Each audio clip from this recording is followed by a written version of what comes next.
There is one race on the calendar where being fastest doesn't guarantee anything, and where being slowest doesn't get punished, because at Monaco you cannot overtake.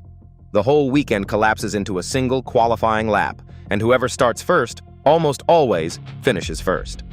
So when Kimi Antonelli put his Mercedes on pole on Saturday by nearly 0.4 of a second, the race was effectively already over. On Sunday, he led every lap that mattered and won by 6.5 seconds. At the one circuit that is supposed to neutralize a dominant car, the dominant driver simply walked away.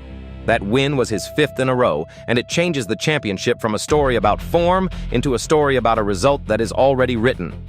After 6 rounds, Antonelli has 152 points. The driver in second is Lewis Hamilton on 84.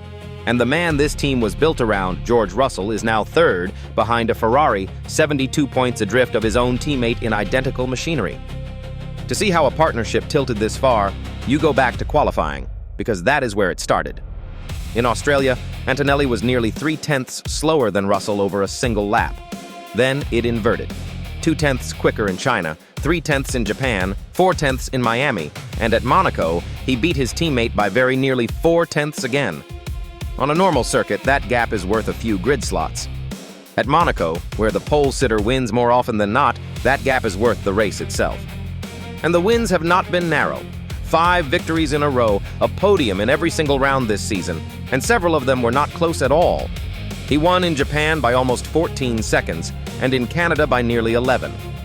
When a car can take pole and then disappear on Sunday, you are not watching a hot streak. You are watching the fastest package in the field driven by the man getting the most out of it. Now look at the other side of the same garage. Russell took pole in Australia and converted it into a win. He took pole again in Canada and retired without scoring. At Monaco, he qualified 6th, finished 12th, and came away with nothing for the second race running. In the space of 2 Grands Prix, the driver who started the year leading this team has scored 0 points and slipped behind a Ferrari in the standings. The number 1 became the number 2, and it happened in plain sight. So here is the prediction, with the data behind it. 72 points after 6 rounds, 5 straight wins, a podium every weekend, and the quicker Mercedes in qualifying race after race. The contenders behind him have not won a single race between them all year. This is no longer a driver who might win the championship.